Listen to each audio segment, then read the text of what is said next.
Active and passive voice. Voice क्या है, active voice क्या है, पैसिव वॉइस क्या है, एक्टिव एंड पैसिव वॉइस में डिफरेंस क्या है, एक्टिव से पैसिव में जाना है, पैसिव से एक्टिव में जाना है, किन किन पॉइंट्स का आपको ध्यान रखना है, क्या इंपॉर्टेंट ट्रिक्स यूज होने वाली हैं एक्टिव एंड पैसिव वॉइस में, एक्टिव एंड पैसिव वॉइस में बेसिक कॉन्सेप्ट क्या यूज होने वाला है, वो सब आपको इस वीडियो में मिलने वाला है।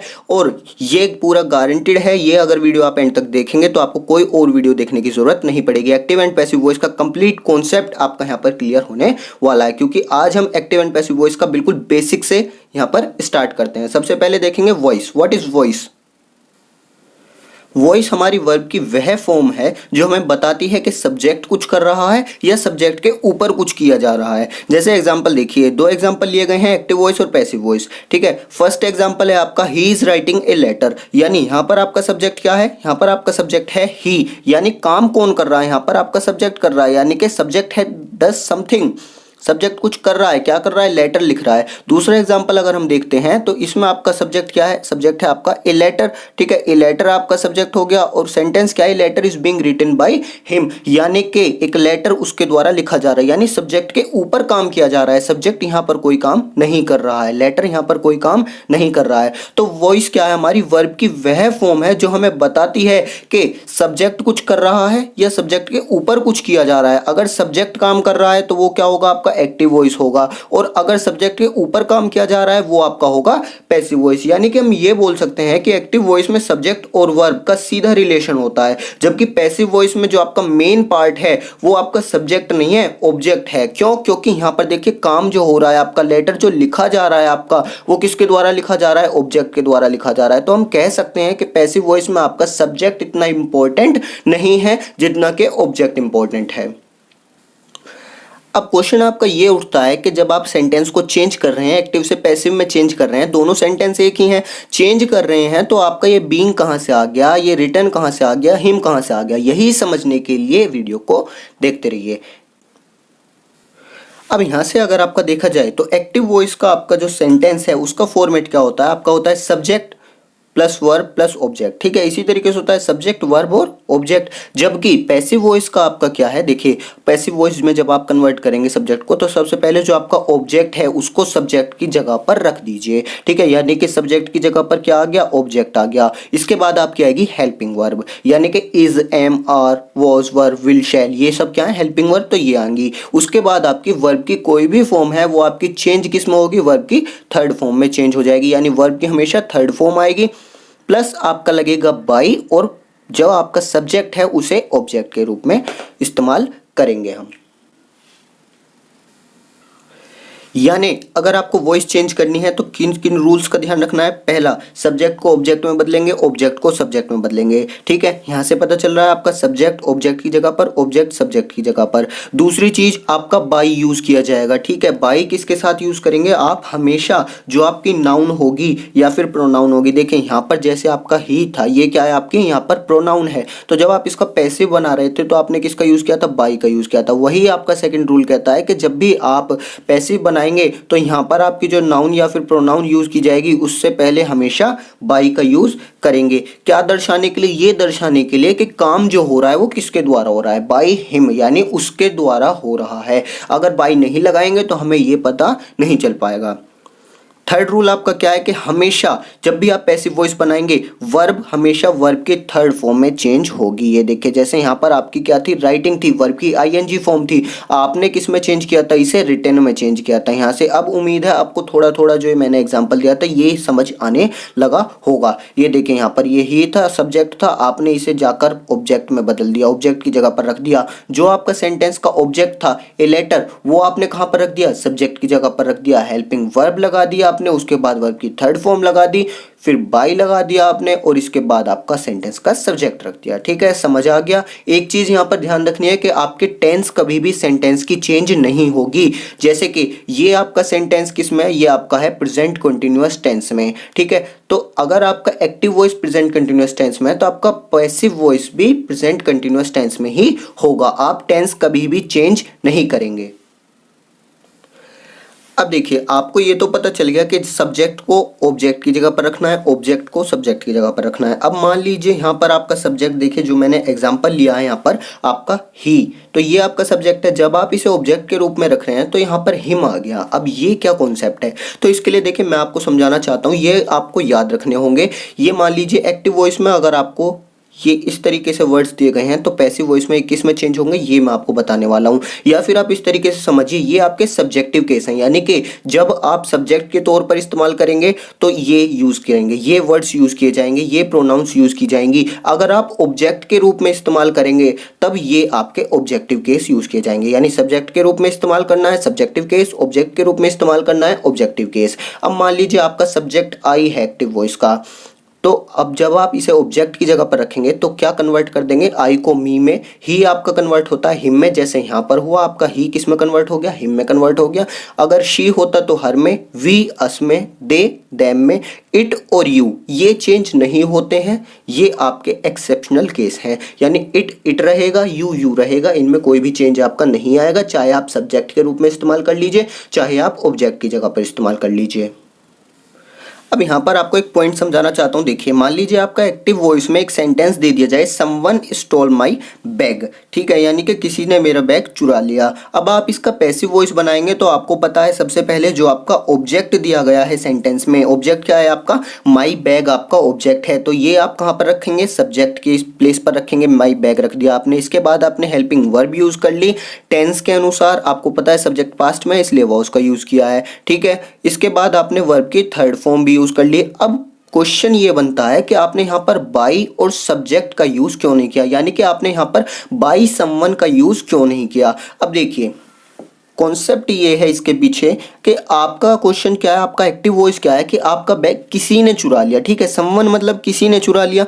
अब अगर मैं पैसिव वॉइस में देखूं तो पैसिव वॉइस में अगर आपका सब्जेक्ट नहीं है, अगर आपको नहीं पता करता कौन है, यानी कि काम करने वाला कौन है, तो इसका मतलब भी यही बनता है कि किसी ने, ठीक है, मेरा बैग चुर गया। अब आपको नहीं पता किसने चुराया, सब्जेक्ट है ही नहीं आपके पास, तो इसका मतलब भी क्या निकलता है, सेंस आपका यही निकलता है कि किसी ने चुरा लिया। तो यहाँ पर आप जरूरी नहीं है कि सब्जेक्ट का यूज करें, बाई यहां पर यूज करें, तो यहां पर आप इस तरीके से भी लिख सकते हैं, object plus helping verb plus verb की third form by subject if necessary, यानी अगर जरूरत है सिर्फ तभी लगाइए, ठीक है। यहां पर जैसे मैंने दिखाया आपको, यहां पर जरूरत नहीं है क्योंकि सेंटेंस आपको बोल रहा है किसी ने चुराया है, आपको नहीं पता कौन है। पैसिव वॉइस में अगर आप नहीं भी लिखेंगे तब भी सेंस यही निकल रहा है कि आपको नहीं पता किसने चुरा लिया, ओके। अब आपकी एक नई चीज निकल कर आती है ट्रांजिटिव वर्ब। अब आप पूछेंगे कि आपने ट्रांजिटिव वर्ब कहाँ से ला दिया, एक्टिव एंड पैसिव वॉइस की वीडियो है, बीच में ट्रांजिटिव वर्ब कहाँ से आ गया। तो देखिए मैंने आपको तीर चलाना सिखा दिया, आपको बता दिया कि एक्टिव वॉइस से पैसिव वॉइस कैसे बनता है, ठीक है। अब ये नहीं है कि आप किसी भी सेंटेंस में लग जाएंगे कि भाई इसे पैसिव वॉइस में बनाना है, हर सेंटेंस आपका पैसिव वॉइस में कन्वर्ट नहीं हो सकता। क्यों, देखिए ट्रांजिटिव वर्ब समझते हैं, उससे समझने के लिए पहले ट्रांजिटिव वर्ब आपकी क्या होती है, एक ऐसी वर्ब जिसके पास ऑब्जेक्ट होता है। जैसे कि अगर मैं यहाँ पर देखूँ, यहाँ पर आपकी वर्ब क्या है, राइटिंग के पास क्या अपना ऑब्जेक्ट है, क्या लिखा जा रहा है, एक लेटर लिखा जा रहा है, यानी ऑब्जेक्ट क्या है, ए लेटर। तो अगर आपके सेंटेंस में ऑब्जेक्ट है, वर्ब के पास अगर ऑब्जेक्ट है तभी आप उसका पैसिव वॉइस बना सकते हैं। अगर उसके पास पैसिव वॉइस तब तक नहीं बनेगा अगर उसके पास आपका ऑब्जेक्ट नहीं है। यानी कि ट्रांजिटिव वर्ब आपकी क्या होती है, आपको पता चल गया, जिनके पास ऑब्जेक्ट होता है, ठीक है। यानी ऑब्जेक्ट होना जरूरी है, आपके सेंटेंस में ट्रांजिटिव वर्ब होनी जरूरी है। आप सिंपल वर्ड्स में बोल सकते हैं कि अगर आपके सेंटेंस में ऑब्जेक्ट है तब आप पैसिव वॉइस बना सकते हैं, अगर आपका सेंटेंस में ऑब्जेक्ट नहीं है तो पैसिव वॉइस किसी भी कीमत पर नहीं बन सकता। अब हमने बेसिक बहुत पढ़ लिया, अब आते हैं सीधे अपने रूल्स पर टेंस के हिसाब से। सबसे पहले हम लेके चलेंगे प्रेजेंट टेंस, यानी कि प्रेजेंट टेंस में अगर आपका सेंटेंस दे रखे हैं तो उन्हें आप किस तरीके से चेंज करेंगे। सबसे पहले आता है प्रेजेंट इंडेफिनिट। प्रेजेंट इंडेफिनिट का आपका फॉर्मूला क्या होता है, आपका जो फॉर्मेट होता है सेंटेंस का वो क्या होता है आपका, सबसे पहले सब्जेक्ट वर्ब की first form S plus object. जैसे कि एग्जांपल देखिए, ही ईट्स एन एप्पल, आपका ये ही सब्जेक्ट हो गया, ईट्स आपकी वर्ब की फर्स्ट फॉर्म सिंगुलर है इसलिए एस आपने ऐड कर दिया, इसके बाद आपका ऑब्जेक्ट है एन एप्पल। अब आपको इस प्रेजेंट इंडेफिनिट के सेंटेंस को बनाना है पैसिव वॉइस में, यानी कि ऊपर देखिए, ऊपर जो आपके रूल्स लिखे हुए हैं ये एक्टिव में है, नीचे आपका पैसिव है। पैसिव में जब आप चेंज करेंगे तो ऑब्जेक्ट को रखेंगे सबसे पहले, सब्जेक्ट के प्लेस पर ऑब्जेक्ट आएगा आपका, यानी एन एप्पल। इसके बाद हेल्पिंग वर्ब यूज करेंगे इज एम आर में से कोई भी जो आपके सब्जेक्ट के अनुसार सुटेबल हो। एन एप्पल आपका क्या है, सिंगुलर है, इसलिए इज का यूज करेंगे। वर्ब की थर्ड फॉर्म ईट की थर्ड फॉर्म ईटन। इसके बाद आपका बाई आएगा, और सब्जेक्ट जब आप यूज करेंगे तो ही जब आप ऑब्जेक्ट के रूप में इस्तेमाल करेंगे तो ऑब्जेक्टिव केस आएगा ही का हिम, यानी कि ही ईट्स एन एप्पल का क्या बन जाएगा, an apple is eaten by him. इसके बाद आपका आता है प्रेजेंट कंटिन्यूअस। प्रेजेंट कंटिन्यूअस यानी कि काम चल रहा होगा। इसकी पहचान आप और किस तरीके से कर सकते हैं, प्रेजेंट कंटिन्यूअस, देखिए प्रेजेंट है इसलिए इज एम आर आपको मिल जाएगा। कंटिन्यूअस का पहचान कहाँ से करेंगे, वर्ब की फर्स्ट फॉर्म प्लस आईएनजी से, ठीक है, आईएनजी फॉर्म आपको मिलेगी। अब आपका सेंटेंस जो है एक्टिव में आपका इस फॉर्मेट में मिलेगा। अब जब आप इसका पैसिव बनाएंगे तो क्या होगा, सबसे पहले ऑब्जेक्ट आएगा, इसके बाद इज एम आर, ठीक है, इसके बाद आपका बीइंग लग जाएगा यहाँ पर। याद रखिए जब आपका सिंपल सेंटेंस था तो आपने कुछ नहीं किया, वर्ब की थर्ड फॉर्म लगाकर आपने अपना सेंटेंस बना लिया। जब आपके सेंटेंस में आईएनजी लग जाएगा तो आईएनजी आपका हमेशा चेंज किस में होगा, बीइंग में चेंज होगा, प्लस वर्ब आपकी किस में चेंज होगी, हमेशा वर्ब की थर्ड फॉर्म में चेंज होगी, बाय और सब्जेक्ट। सिंपल, ही इज वाटरिंग द प्लांट्स, जब आप इसका पैसिव बनाएंगे तो क्या बन जाएगा, the plants are being watered by him, ठीक है। इसके बाद नेक्स्ट आपका आता है प्रेजेंट परफेक्ट। प्रेजेंट परफेक्ट में अगर देखा जाए तो आपका सेंटेंस किस तरीके से मिलता है आपका, आप इसमें पहचान कैसे कर सकते हैं, देखिए प्रेजेंट है इसलिए आपका हैज हैव का यूज किया गया है, ठीक है, प्रेजेंट की पहचान हो गई। परफेक्ट कैसे पता चलेगा, वर्ब की थर्ड फॉर्म यूज की जा रही है सेंटेंस में, यानी सेंटेंस किसका है, प्रेजेंट परफेक्ट का।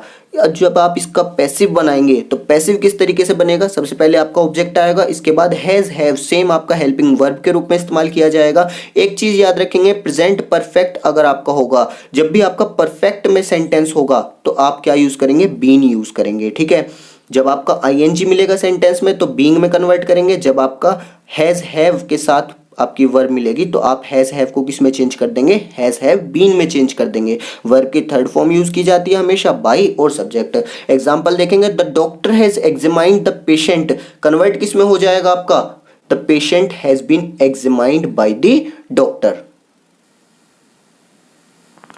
अब आपका क्वेश्चन ये बनता है कि सर अगर इस तरीके से एक एक करके सबके जो है हम फॉर्मूले देखेंगे, सबके जो है हम ये देखेंगे कि किस टाइप से सेंटेंस चेंज हो रहे हैं, अगर यही देखना होता तो हम बुक से ना देख लेते, इस टाइप के रूल्स तो हम बुक में भी लिखे होते हैं। तो अब टाइम आ गया आपको समरी बताने का, ट्रिक बताने का। देखिए सबसे पहले मैं आपको लेके चल रहा हूँ प्रेजेंट और पास्ट के लिए।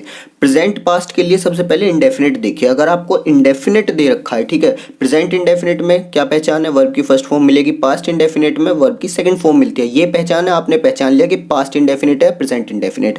अब वर्ब की फर्स्ट फॉर्म देखिए, प्रेजेंट इंडेफिनिट है, चेंज किस में कर देंगे, देखिए हेल्पिंग वर्ब लगानी होती है पैसिव वॉइस में तो प्रेजेंट के हिसाब से helping verb is am are, verb की थर्ड फॉर्म लगाई जाती है, लग गई। पास्ट की बात करूं तो पास्ट के हिसाब से हेल्पिंग वर्ब वॉज या वर्ब में से कोई चूज करेंगे, वर्ब की थर्ड फॉर्म, वर्ब की तो ये मान लीजिए हमेशा थर्ड फॉर्म यूज होनी है, ठीक है, हमेशा वर्ब जो कन्वर्ट होगी वर्ब की थर्ड फॉर्म में। इंडेफिनिट आपका क्लियर हो गया, प्रेजेंट इंडेफिनिट भी पास्ट इंडेफिनिट भी बिना किसी रूल के आपका क्लियर। इसके बाद अब देखिए कंटिन्यूअस। कंटिन्यूअस की अगर मैं बात करूं तो पहचान कैसे होगी, देखिए प्रेजेंट कंटिन्यूअस अगर है, इज एम आर लगा हुआ है यानी प्रेजेंट, वर्ब की आईएनजी फॉर्म लगी हुई है यानी कंटिन्यूअस, ये क्या हो गया, प्रेजेंट कंटिन्यूअस। आपने पहचान लिया प्रेजेंट कंटिन्यूअस है, तो अब आप क्या करेंगे, कन्वर्ट जब आप करेंगे तो मैंने आपको बताया कभी भी टेंस चेंज नहीं होगी, प्रेजेंट है तो प्रेजेंट ही रहेगी, इज एम आर है तो इज एम आर ही रहना है। चेंज क्या होगा, वर्ब की जो आईएनजी फॉर्म, अगर आपको कहीं भी सेंटेंस में आईएनजी फॉर्म दिखती है तो आप उसे किस में कन्वर्ट कर देंगे, बीइंग में वहां पर आपका लग जाएगा, बीइंग लग जाएगा और वर्ब की थर्ड फॉर्म आ जाएगी, ठीक है। वर्ब की आईएनजी फॉर्म किस में कन्वर्ट होती है, बीइंग प्लस वर्ब की थर्ड फॉर्म, ठीक है। पास्ट में भी इसी तरीके से was verb, being plus verb की थर्ड फॉर्म। अब बात आ जाती है परफेक्ट पर, यानी अगर आपका प्रेजेंट परफेक्ट है तो देखिए प्रेजेंट में आपका हेल्पिंग वर्ब क्या होगी, हैज हैव होगी, पास्ट में आपकी होगी हैड, ठीक है। परफेक्ट का पहचान कैसे करेंगे, वर्ब की थर्ड फॉर्म से, ठीक है। वर्ब की थर्ड फॉर्म जब भी मिल जाए तो आपको क्या करना है, हेल्पिंग वर्ब सेम रहनी है, चेंज क्या होना है, वर्ब की थर्ड फॉर्म को आप किस में करेंगे, बीन लगा देंगे, यानी हैज हैव वर्ब की थर्ड फॉर्म किस में चेंज हो जाएगा, हैज हैव बीन और वर्ब की थर्ड फॉर्म, ठीक है। यानी कंटिन्यूअस आईएनजी अगर दिया हुआ है, आईएनजी किस में चेंज होगा, बीइंग में, अगर हैज़ हैव दिया हुआ है तो वो किस में चेंज होगा, हैज़ हैव बीन में। अब बात आ जाती है फ्यूचर की। फ्यूचर का कॉन्सेप्ट थोड़ा सा अलग है। देखिए फ्यूचर की, क्योंकि हेल्पिंग वर्ब आपकी अलग होती हैं। हेल्पिंग वर्ब क्या होती है आपकी, विल शैल होती हैं। अब फ्यूचर इंडेफिनिट की अगर मैं बात करूं तो आपकी हेल्पिंग वर्ब विल शैल हो जाएगी प्लस वर्ब की थर्ड फॉर्म। आप इसे चेंज किस में करेंगे, देखिए फ्यूचर में आप बी को ऐड और कर देंगे, ठीक है, जबकि आपका प्रेजेंट इंडेफिनिट पास्ट इंडेफिनिट में ऐसा कुछ नहीं था, हेल्पिंग वर्ब लगाइए और वर्ब की थर्ड फॉर्म। लेकिन फ्यूचर में हमने अलग से इसीलिए पढ़ा है क्योंकि यहाँ पर बी ऐड होता है, ठीक है। इसके बाद आपका आता है फ्यूचर कंटिन्यूअस। उसका जो है आप पैसिव वॉइस नहीं बना सकते क्योंकि उसका पैसिव वॉइस बनता ही नहीं है। इसके बाद आता है फ्यूचर परफेक्ट। फ्यूचर परफेक्ट यानी फ्यूचर विल शैल से पता चल गया, फ्यूचर परफेक्ट कहाँ से पता चलेगा, हैव लगा हुआ है, यहाँ से आपको पता चल गया। सेंटेंस पता चल गया फ्यूचर परफेक्ट का है, जब भी आपका हैव मिलेगा हैव बीन में, यानी कि आईएनजी मिल रहा है तो बीइंग में चेंज कर दीजिए। वर्ब की थर्ड फॉर्म मिल रही है has have, ING being has have change होगा हैज हैव बीन में। आपका विल शैल चेंज होगा विल शैल बी में और हैव बीन में। सिंपल, आपके ट्रिक्स जो है कंप्लीट हो गई। आपके एक भी रूल जो है यहां पर नहीं छूटा है एक्टिव एंड पैसिव वॉइस से। टेंसेस से रिलेटेड जितने भी रूल बन सकते हैं वो सब आपके कंप्लीट हो चुके हैं। नेक्स्ट वीडियो में हम बचे हुए रूल्स को जो है पढ़ेंगे, जैसे कि मोडाल से रिलेटेड रूल हैं, आपके इम्पर्सनल सेंटेंस हैं उनसे रिलेटेड रूल्स हैं। आज की वीडियो में इतने ही रखते हैं। Thank you.